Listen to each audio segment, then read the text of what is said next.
Okay. Okay. So again, I want to thank every week is just so gorgeous. So I want to thank Devorah Garfunkel, who just got off. Devorah,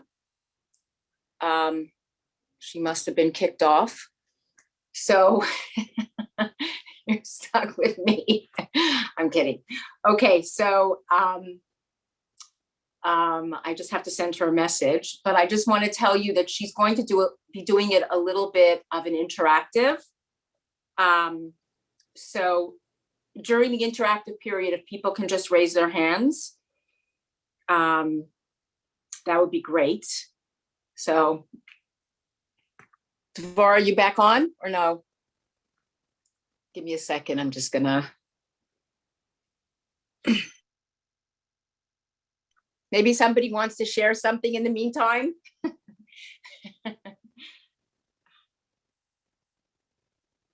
Anybody want to share? We love you, Mommy. That's my share for today. What's your share, Michal?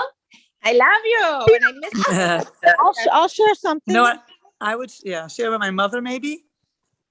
Alyssa, go ahead, Alyssa. Go ahead. Okay, I just want to say that the Lubavitcher Rebbe, he has Devorah Malchut. It's messages for us in these days, and he wrote it before he passed away. And he said that we must celebrate and bring all the children and have parties and take up big spaces and make sure on Hanukkah we do a lot of celebrating, and it brings the heavens into the earth, and it makes the moon and the sun equal to each other. And that's what we're waiting for. That we have to bring the Kedusha into the Kalim. And also by having parties, we're bringing the Simcha and the Kedusha into the children. So he said it's a very important thing to do right now for Hanukkah. And to have for Bragans, to have Torah learning. Also, you can say words of Torah. So that's my, what I just learned. Beautiful, Alyssa. One second. Let me see if Devorah's in, because I'm speaking to her. 1 second, Charlene. Just give me a second. I can see all of you. I don't see you, Devorah. But I hear me. Yeah. Maybe she has a different name. I was there before, and I just. Okay, I'm gonna get off the phone with you and then try to speak, and then let's see what happens. Okay, let's see if Devorah's on. Devorah, are you there? No. Okay, do you hear me? Yes, perfect. Thank you so much, Devorah. You just saved the day. All right, can you see me now? I can't see you anymore. Yeah, we can see you because most people turn their cameras off. So that's probably why you can't see here. I'll turn mine so you can see me for a second. Do you see me? I see you. Okay, perfect. I don't see myself. Is that normal that I don't see myself? Don't even worry about that. We see you perfectly. You look beautiful. We can't. Thank you, Devorah. Thank you. It's different. Usually you can actually see yourself when you speak, but that's fine. Okay, 1 second, Devorah. I'm gonna properly introduce you. Okay, good. Okay, so thank you so much, Devorah, for coming on. So Devorah Garfunkel is a mommy, a bubby, a kiruv professional, a speaker, and a drama coach. She and her husband, Rabbi Yirmi Garfunkel, moved 3 years ago from Australia to live in Toms River, New Jersey. So welcome. Thank you so much. I'm going to take myself off, and it's your. Okay. You can hear me? Yeah? Yes, but Devorah, do me a favor. Just move your camera down just a little bit because we see half your face. Oh. Is that perfect? Better? That's perfect. Perfect. Go ahead. Okay. So I'm glad I put on lipstick now that okay. So first of all, I just want to say I'm blown away. What a way to begin the morning. Wow. With so much intensity. It's such beautiful intensity. I'm really moved. I actually felt myself like I'm going to cry, and I'm like, no, you can't cry. You're giving a talk. You've got to be upbeat. But I'm very moved. So kol hakavod, Naomi, and everybody that put so much effort into this beautiful project. It's really special. Okay, so I was told I get to talk about anything I want. And that was a good thing, because I get to speak about one of my very favorite topics, which I have taught for many years. In the past year, I've taught it for the same group solidly for a year, just this one topic. And as you saw in the flyer, it's a topic of being dan hafschus.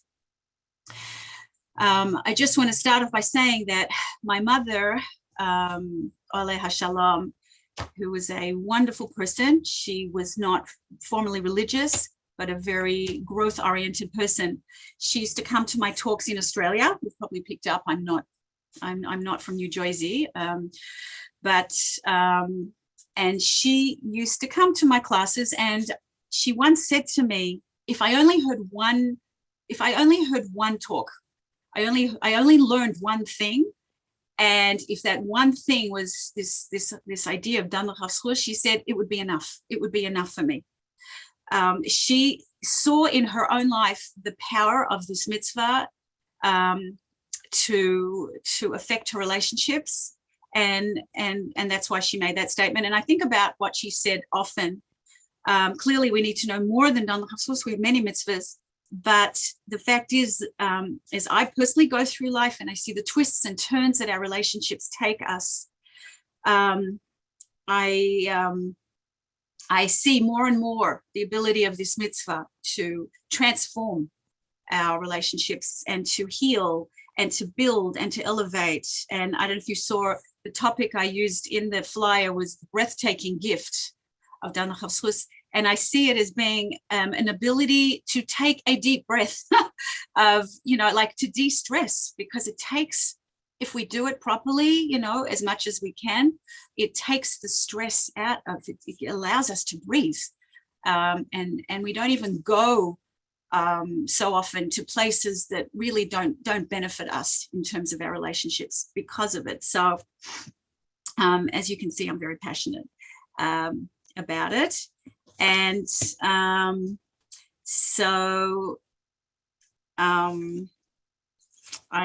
just want to use an analogy just to have you understand a little bit why I like to teach it. Is there anybody that out there that is on video at all? No? Anybody? No? Okay. So I wanted to ask if anybody here has heard of a piano. I'm assuming everyone has heard of a piano, right? And then I wanted to ask, if I could see you, I wanted to ask, does anybody play the piano? And I would imagine that there'd be quite a few less people putting up their hands, right? What's the difference between knowing there's a piano and playing the piano? Pretty obvious, right? One is just, I know about it, I see it, I know about it, it's familiar to me. And the other is I have a commitment to play. I learned techniques to play for years. I practiced for years. It's a whole different situation. So I like to use this analogy with dan hafschus, lahavdil, because we've all heard of it. We all know it. We all know this mitzvah. Of course I know. Of course, give benefit of the doubt. It's even a concept in the Western world. This is one of the many concepts that have filtered through into the Western world. And yes, there's the expression. Yes, just give the benefit of the doubt, right? So it's very familiar. The question is, do we know how to do it? That's the question. Like a piano, do I know how to play the piano? I need commitment, technique, and practice in order to play piano. I need commitment, technique, and practice to be able to do this mitzvah. And so, thanks to my teacher from many years ago, Rebbetzin Yehuda Samet, who actually wrote the amazing book about this subject years ago, and I take a lot of my teaching from her book. It's called The Other Side of the Story. I recommend everybody having it in their home and reading it. I want to, go through, we've got little time. Something that I teach for a year to compact into half an hour is not so easy, but I want to just renew your enthusiasm or bring up your level of enthusiasm and interest in this particular mitzvah. I'm sure you're already doing it, but bring us up all a notch. So let's have a working definition of this mitzvah. What does judging favorably mean? I would be ordinarily in a class, I would be asking people to give their definition of the mitzvah and to see how do people view it. So I'm going to use a definition. And the definition is judging favorably means finding acceptable excuses for questionable behavior. Excuses which make sense to us and leave us with a positive feeling towards the other person. I'm going to repeat it because I don't know if everyone had that working definition in mind, right? It means finding excuses. We actually need to find excuses. It's a creative activity for something that I don't get in another person, right? And again, you know, I always get this question, what about abusive situations, manipulative, da, da, da. I'm putting aside cases that are in a whole different category. I'm talking about the day-to-day situations where we just don't, we're confused about certain things in our life, we don't understand, we see something, we make assumptions. I'm talking about the regular day-to-day, of which there are many, many, many situations. So our excuses need to make sense to us and leave us with a positive feeling towards the other person. That is the goal. The goal is I want to actually have a positive feeling about that person. That's my goal. And as we're going to see, the excuses that I come up with, they don't even have to be the real reason. We may never know the real reason in a lot of cases. Often we don't know the real reason. But the excuses, if they make sense to me and they leave me with a positive feeling, I have done the mitzvah. That's the important part of this. I have done the mitzvah and can now walk away with a good feeling. And that's what Hashem wants. So it's about using various techniques to understand human nature and the human condition and help clear our mind of whatever emotion, negative emotion we're feeling about that person. So when we find ourselves suspecting something or unhappy about somebody, we have to at first take a step back. Taking a step back in general is a great thing to do.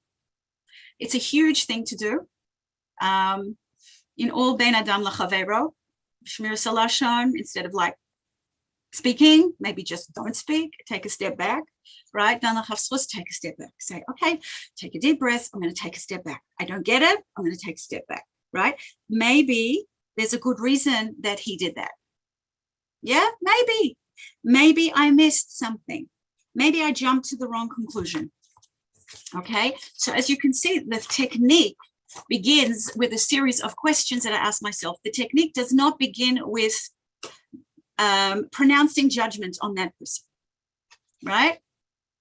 We are not a judge. We are not in a court. We have the ability to judge to help us in life. But when it comes to this mitzvah, we have to get off the judge's chair and take a step back and start a process of asking questions, right? Just very briefly, as I'm sure you know, this mitzvah comes from Vayikra. Have done es kol ha'adam b'chafschus. It's a very interesting way of putting it. If you look at it grammatically, it doesn't really make sense. Done es kol ha'adam. Judge the man. It should be done as kol adam to be grammatically correct. It should be judge everybody favorably, right? Instead it says the everybody, the, you know, do you see? It doesn't make sense. Ha adam doesn't make sense. And if something doesn't make sense, it's to teach us something. And one beautiful explanation I heard was when it says ha adam, it's, yes, we're saying in general, of course, judge everyone, but also realize that a person is made up of many aspects. And maybe I am upset about that thing that she or he did to me, or she or he did in general, but they're not defined by that thing. They are ha-adam. They are a whole person with many aspects to them, just like I am. And so I need to, again, in my stepping back process, when, you know, you didn't pick me up like you said you would. You didn't call me the way you told me you were going to. You didn't fulfill that task there's much more to them than not doing that thing. And so I need to view the person as a whole person, not just in terms of that resentment that I have of them. Also, we have the very famous Pirkei Avos, Al tadin es chavercha ad shetagil in koimoi. We've all heard of it. We've all learned it. Don't judge a person until you stand in his place. Yes, of course, we don't judge someone until we stand in their place. How can I stand in their place? It's an interesting thing. It's so famous and we all learn it, but we all do it. We all do it. We all, at different times, we make assumptions about somebody else, about their motivations, about what drives them, about their actions, about their thoughts. We make assumptions all the time. Oh, I know why they're doing that. We do it all the time. And Pirkei Avos is saying, don't judge them till you stand in your place, meaning until I actually understand 100% everything about that person, about their thoughts, their feelings, their background, their upbringing, their values, their traumas, their struggles, their challenges, their generational issues, their past lives. I could go on and on.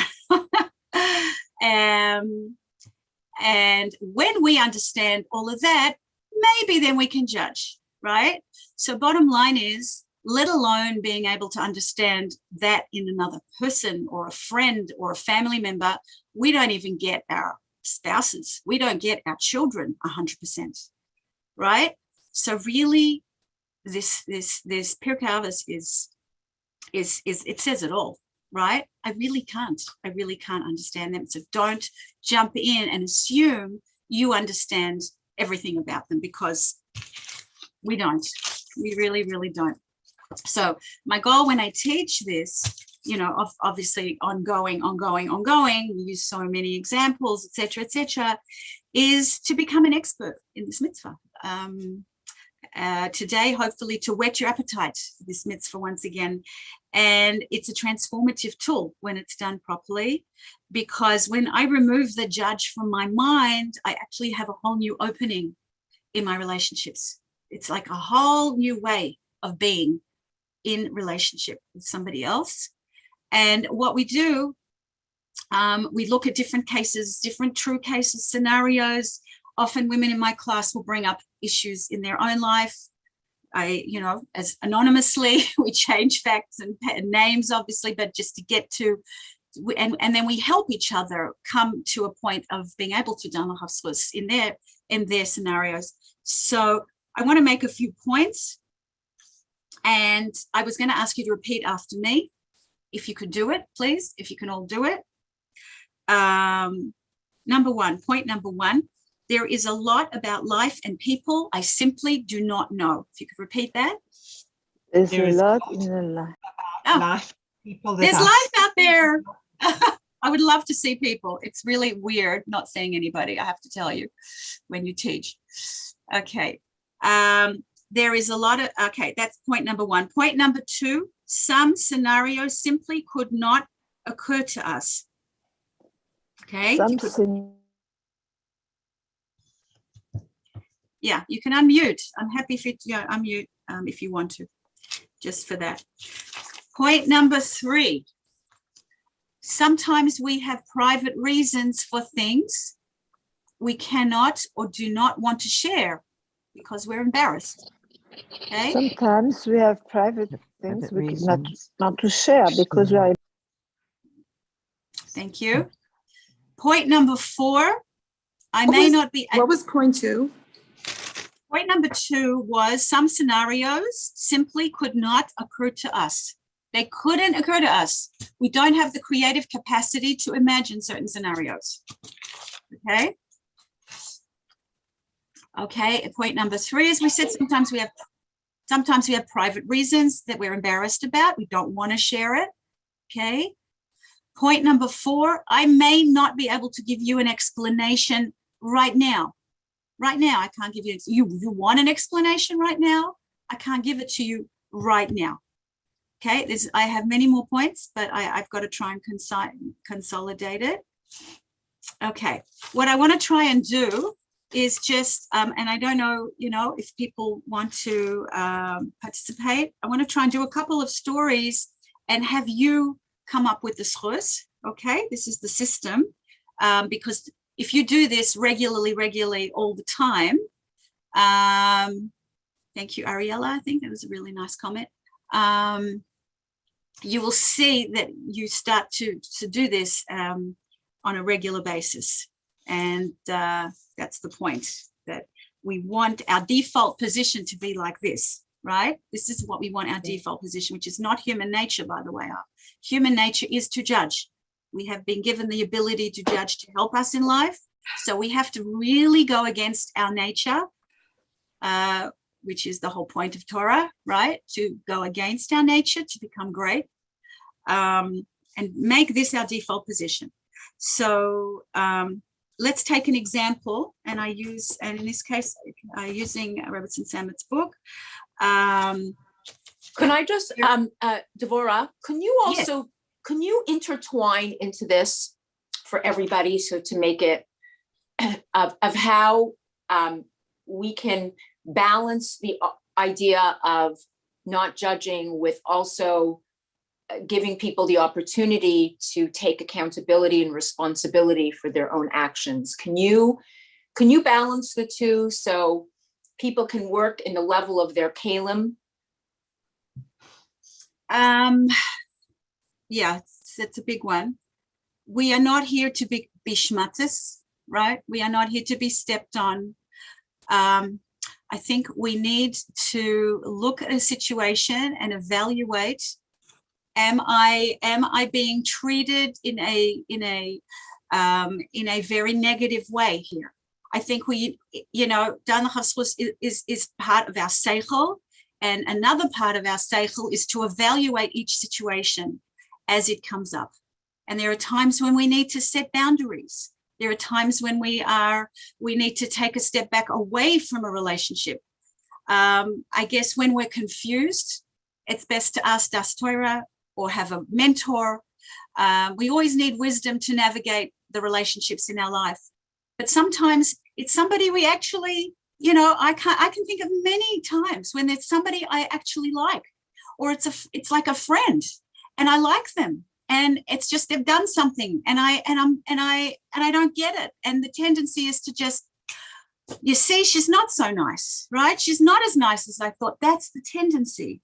And so Dan Chaskus gives us a tool to be able to view them differently.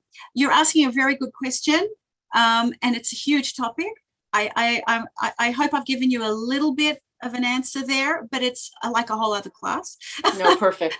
I'm going to just keep going, but thank you for asking a question, because of course, we don't blindly just like, anything is fine. Anything is fine no matter what. Do whatever you want to me. No, we're Tzelem Elokim. Our self-respect is extremely important, and self-preservation, etc. So I'm just going to go through a couple of points, a couple of stories. Point number one, there's a lot about people I don't know. All of these are true stories. So Mrs. G talked about her mother-in-law, who had become over the years a very, very negative, very unpleasant person. And the older she got more and more negative, more unpleasant. Even her grandchildren didn't like her. She made life miserable for her daughter-in-law, difficult for her son. Nothing seemed to, like, she was impervious. She almost had no emotions. She was just didn't even seem to realize what she was doing to other people in it. And it was very, very difficult for people, her nastiness and the way she treated people. One day her son, who always called her, didn't get an answer on the phone. He raced over to his mother's house. He found that she had collapsed. She was taken to hospital. They discovered that this woman had a tumor, lo aleinu, the size of a grapefruit on her brain. It was wrapped around the portion of the brain that controls personality. The doctor said it had probably been growing there the last 25 years. They decided they were going to operate on her. And after the operation, this woman was a changed person. You could hear her saying things like, my children are so good to me. I have such a wonderful daughter-in-law. She felt terrible about how she treated people. It was almost like beyond her control. She was like, how did you put up with me? For the first time, she was able to grieve for people that she had no emotion for, that had passed away. Everyone loved her in the hospital. It was like a completely different person. Now, this is an extreme situation. I know it's an extreme situation, but there are some things about people I just don't know. There just are, right? It's so important to realize, I think I know everything. I don't know everything. I really don't. There's a lot of things about ourselves we don't even know. I don't know if you agree with that come up later in life. So that's one scenario, okay? With this next scenario, would it be possible? I want to see if people can come up with an answer. So if anybody would be able to unmute themselves at a certain point when I tell you, I would love to hear if you can come. I love this story. I absolutely love this story. So it would be easier if people would raise their hands. I just don't see anybody. Devorah, oh, you can? Yes. Okay, so people will raise their hands because that way not everybody will talk at the same time, and that way it'll be perfect. Go ahead. All right, but will they, as long as they show themselves to me? Okay, because I'm not, at the moment, I don't see anyone. Okay, so I'm going to say it in the first person. My son was housebound after he had an operation, my little boy. And so I asked my sister-in-law, please, this is in Israel where everyone, most people live in apartments. I asked my sister-in-law, please send her Fisher-Price gas station to keep him occupied. She couldn't find somebody to bring it from her home in a different city. So I was desperate. So against my better judgment, I decided to borrow the same exact toy from my neighbor who lives across the hall from me. My neighbor is very, very medaic about keeping her toys extremely clean and in good condition. So her garage, her Fisher-Price garage, was in excellent condition. So we took care of it very carefully, very, very carefully. A few days later, this neighbor comes banging on the door. She is furious. She accuses me not only of making a schmatter out of her gas station in a few days, but being so cowardly as to just leave it near her front door without a word of apology.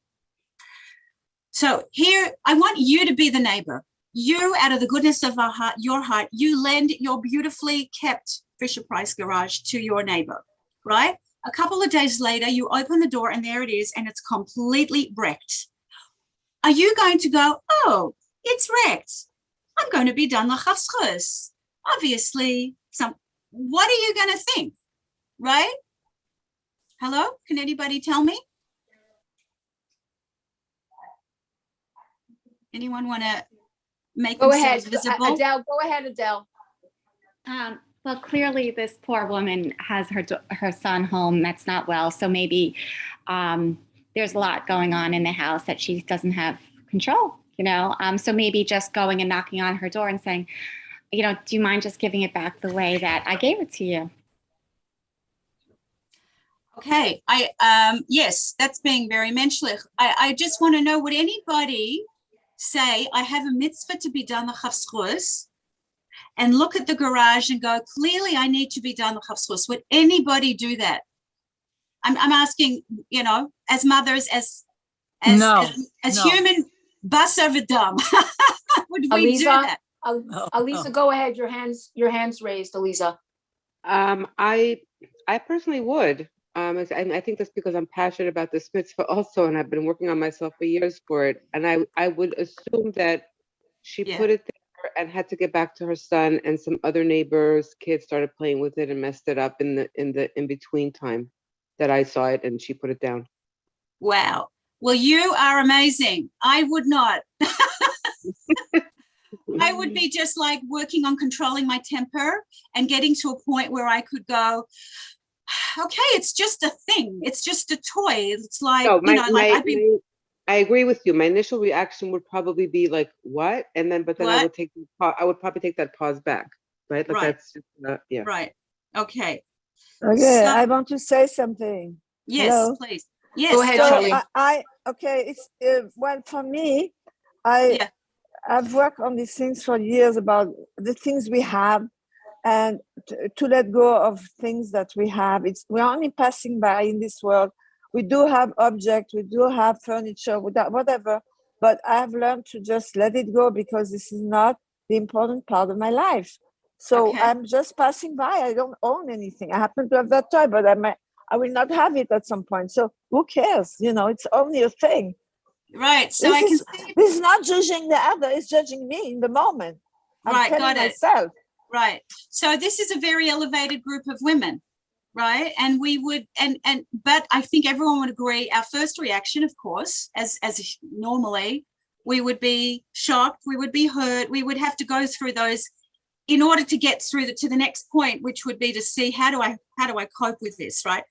This particular neighbor was very upset and came over and banged on the door. Okay, so we have the benefit of the story to be able to take us to the next stage of this, okay? So she opens the door and, to this furious neighbor, and okay, so it's actually me. I'm going to do it in first person. So here she says, I was stunned.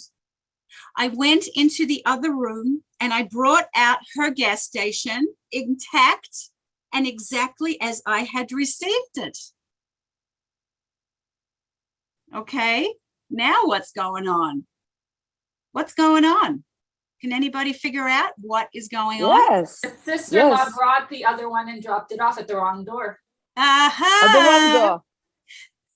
Thank you, Vasya. So what happened was, like you said, the sister-in-law had found somebody else to bring the toy. The messenger found the door locked, left it outside the neighbor, left it outside, my door. And what had happened was the cleaner had come that day and been cleaning the floor, so moved it out of the way. It slid over to the neighbor's house and landed outside their door. True story, right? True story.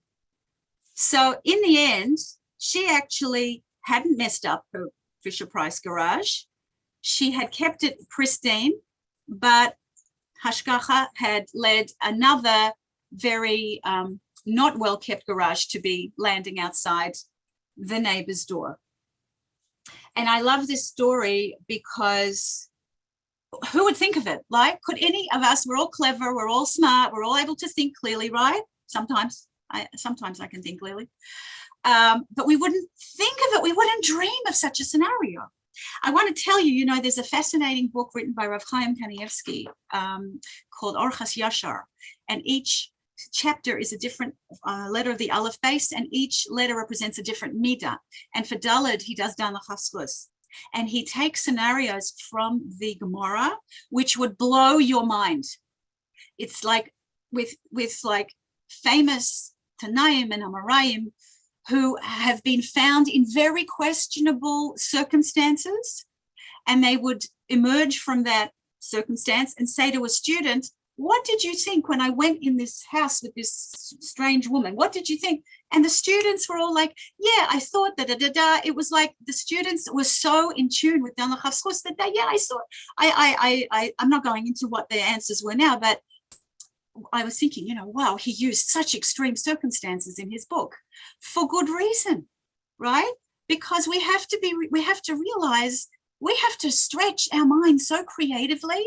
This is one of the reasons Hashem gave us a creative mind and an imagination to be able to stretch ourselves to embrace the fact that there's so many scenarios in a person's life that we can't even imagine. So, Naomi, how much longer do I have? Sorry, I'm kind of coming close to the end here. But I've got more to say. Should I keep going for a few more minutes? Yeah, please go on for a few more minutes, please. Okay. Somebody asked me the name of the book, Judith. It's Orchas Yashar. Fascinating book. Okay. All right. So I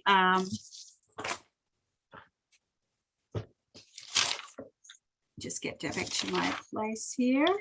You know what my question would be, if I could ask? Oh, we're raising hands. I'm sorry. I have a question, if it's okay. Is it, I don't mind. I'll Go with ahead, the flow. Michal. Go ahead, of course. Is Go that ahead. okay? Sure. Okay, great. You know, okay, so what about if we shifted into someone is telling us what, like a scenario like that, for example, and how the person berated them because they knocked on the door and said, "How dare you?" and "Look what you did," and whatever. What would be a good suggestion of how to handle a friend? Because you want to hold the friend's pain, but let's say you also want to kind of like tell this person, like, maybe you should don the cuffs. But then when you do that, it always, at least in my head, I'm so scared of always sounding like I'm giving mussar. Clearly, I'm also trying to give myself mussar at the same time when I'm living an experience with a friend. But I'm just curious because I'm sure we've all encountered that where, they're like, you maskim, you agree? Like, really? Like, don't you agree? Like, what they did was really awful. I get that from time to time. And I'm just like, yeah, it was really awful. And, and I try to like be there with their like what their emotional capacity was in that case. But then it's like, and then yeah. So I'm just throwing that out there. Again, huge topic. Whoa. We're getting now into the halachas of latoeles, right? When somebody comes to us, and wants to talk about a problem with a friend, if you know who that person is, it's one set of halachas. If it's a completely anonymous situation, it's different, right? But if you know that person, you're getting into the area of like, unless this is latoeles, it's, if it's just to vent, and we're not achieving anything here, these are all questions. Sometimes the friend does need to vent, right? So then how do I let her vent and I'm not over, right? So you're right to jump in off the bat right up and say, to be done the chavschus, right, is often not appropriate, because when a person is in a very strongly emotional state, it's not appropriate. It's totally not appropriate. They can't even hear you. So yes, a person in a deeply emotional, distressed state, they need their pain needs to be held, as you said, as you put it, right? And then the question is, where do we go from here? Where do we go from here? How do I help? Because your goal is not simply to just be a sounding board. It's not simply to do that. You want to try and help her get to a better place in her relationship, if that's at all possible. Somebody came to me recently and she was almost hysterical. There was no space to start talking about it was just like, her pain needed to be held, right? Later, I wrote down some points to discuss with her when she's calmed down and in a better state. And then when a person has a freer mind, we can start to see how do we salvage this relationship? How do we bring it to the next level? But you're right. Off the bat, in an emotional state, it's not even going to be heard, right? Okay, thank you for asking the question. It is a whole Shmira Salashin issue too, for sure. There's so much we need to know before we open our mouth, right? Okay, so I'll go a little bit further. I know the time is running very short. I will give you a point number 4. I'll jump to point number 4.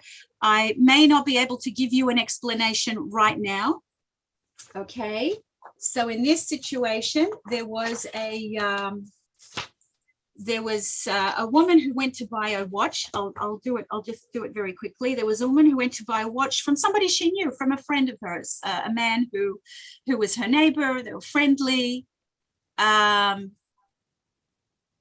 she chose a watch in his store. And then she went over to the counter. He was talking to another customer. She went over to the counter. She said, "Oh, I've chosen a watch.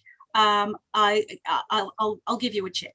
And he said, "I'll be with you soon." So she waits a few minutes. She's in a hurry. He's not coming to her. She's like, "I need to go.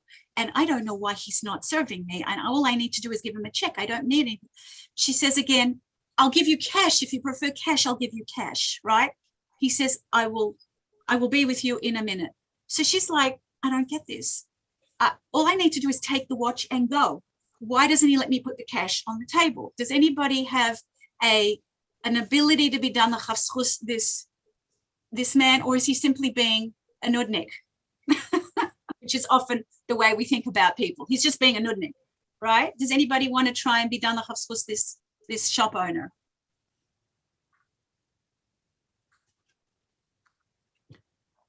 Yeah. Does anybody want to respond? I do. Go ahead, Charlene. Go for it. So I think that in this situation, I would be like so impatient because, you know, like it's my turn. I want to buy, pay, and exactly. Go. Yes. That's human, you know.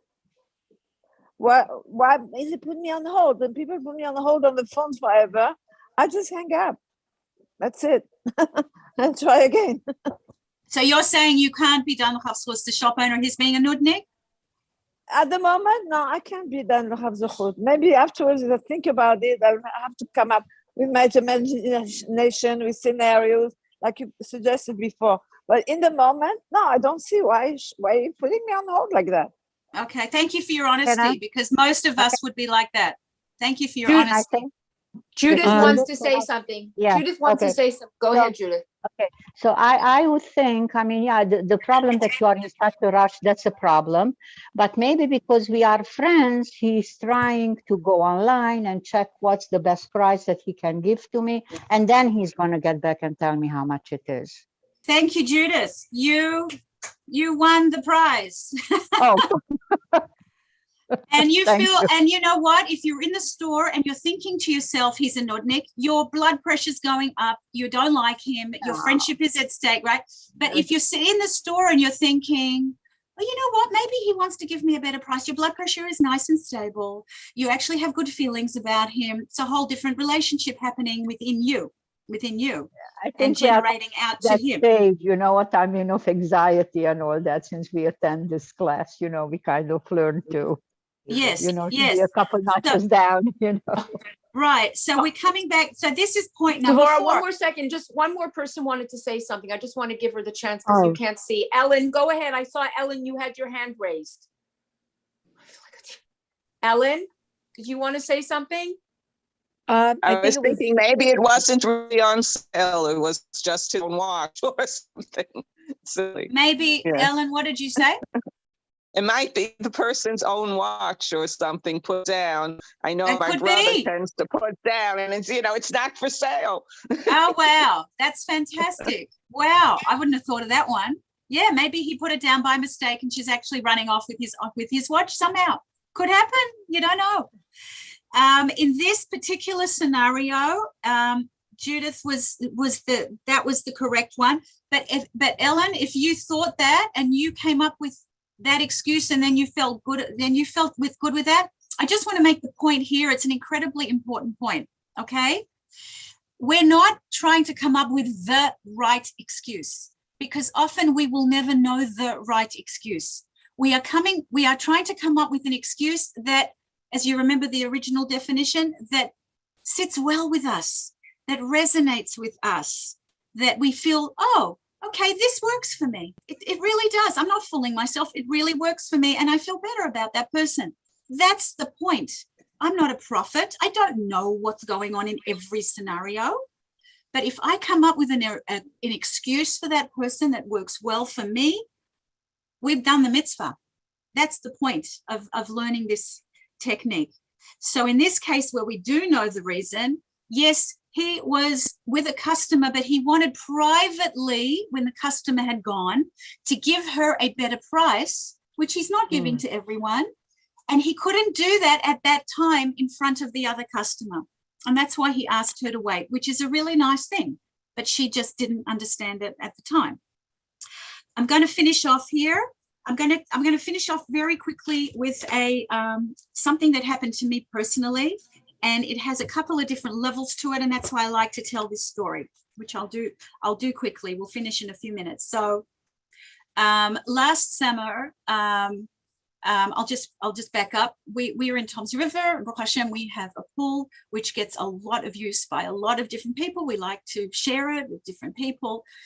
And there are there's some families that come that we're friendly with, which have very young children, some young couples that come, and they have very young children. So last summer I was, I had, there was a couple of different families swimming at the same time.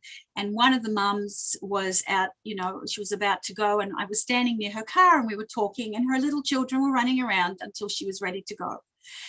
And yeah, it was very nice. Anyway, the next I walked back in the house, and as sorry, I forgot to make one very important point. I'm going to make one very important point. That summer, a year ago, I planted some beautiful little, very cute little flowers. And I did it myself, and it was a hot day, and it took me a long time, and I planted rows, very neat rows of these very cute little flowers. I don't remember what their names were. And they were my pride and joy, and I watered them and everything. Anyway, so again, we had all these people over, and as we always do. And then they went home, whatever. The next morning I get up and I go to water my plants, and and they're like in the, towards the back of the garden. And I see that each flower has been meticulously pulled out by the root, like little fingers, yeah, had pulled out 1, 2, like a game, like a fun game, and neatly left on the flower bed, like in a pattern. And I'm looking at my flower bed and I'm like, oh, that was like hours of work.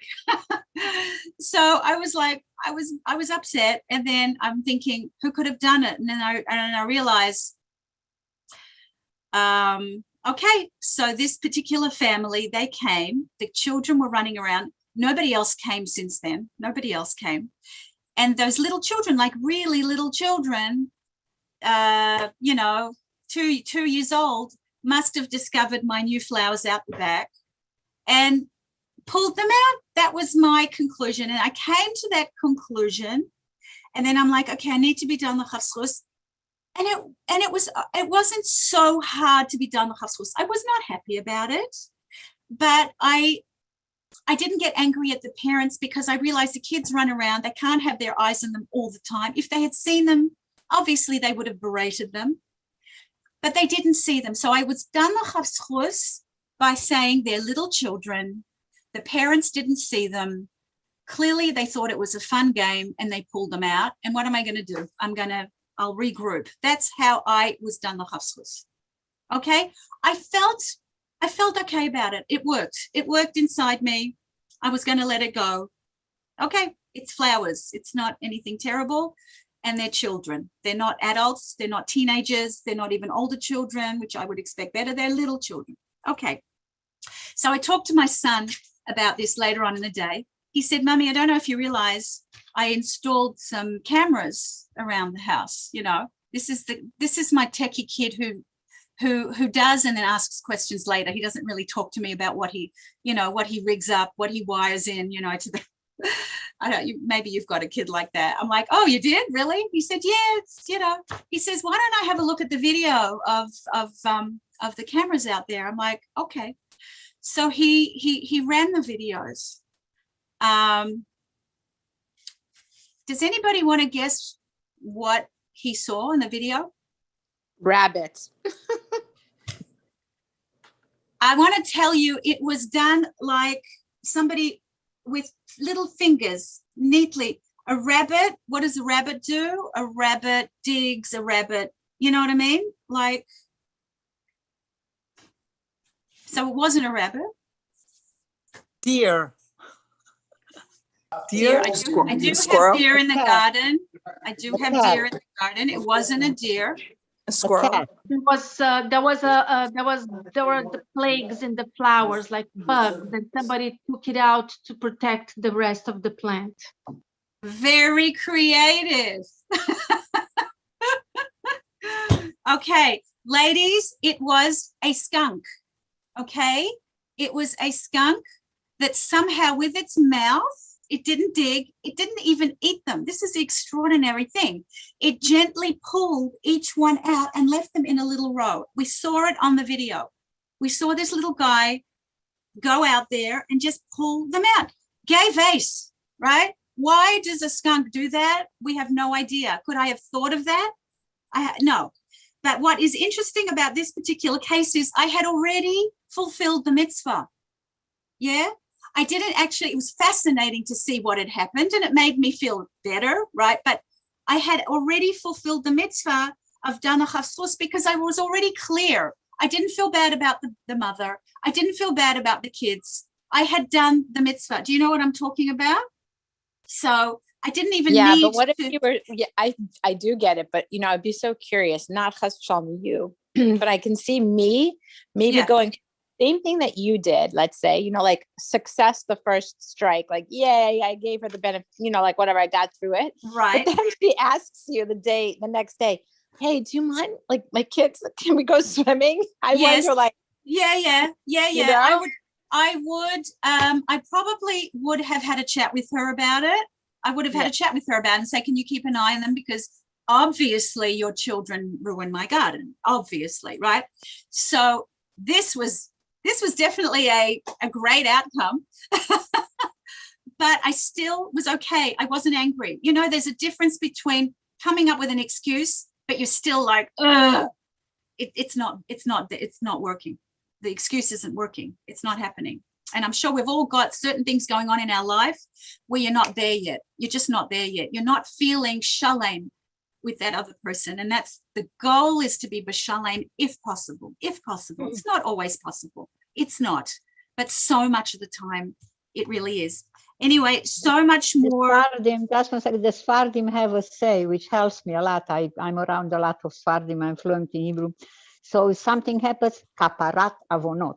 But you really believe that. Kaparat avonot. You see, it's kaparat avonot, you know. Perfect. Yeah, beautiful. My Polish grandmother, Oleh Shalom, used to say, Ashena reina kapora. And I think about that a lot. You know, it is a good kapara. You know, because what do we want? We want kaparat for all our avonot. Yes. You know, to have you know avonot. what? We have all these tools. Aren't we lucky? Aren't we blessed? We've got so many tools. Dana chavzchus is one tool in the toolbox. One tool in the toolbox of human interaction, right? So I just I just wanted to finish off. I just want to just say that, you know, when it comes to finding excuses for ourselves, we have a barrel full of excuses. You know, when we say, I couldn't make it to the engagement, or I couldn't go here, or I couldn't come to work, or I, you know, whatever it is, we've got so many excuses for ourselves because we have our interests at heart. Yeah. And we want to feel good about ourselves. So we always have, I have this excuse, I have that excuse. We can take the same ability to create excuses for ourselves and apply it to somebody else, right? Take whatever skills we have in life, our imagination, our creativity, our self-creating excuses for ourselves, and apply it to our relationships, because it's an ability that we can use to our advantage. And at the end of the day, what does Hashem want? He wants us, what does he say in the Torah? All I want is for you to love each other. I want you to love each other. I want you to care about each other. And if we can take this tool and use it, maybe we will, Bezras Hashem, be zocher to less anxiety and less broigus and less resentment. And as we take that haughty judge from our mind and just keep reminding ourselves there is so much more to the story than we realize at first glance. Thank you so much for asking me, and kol hakavod for this beautiful project.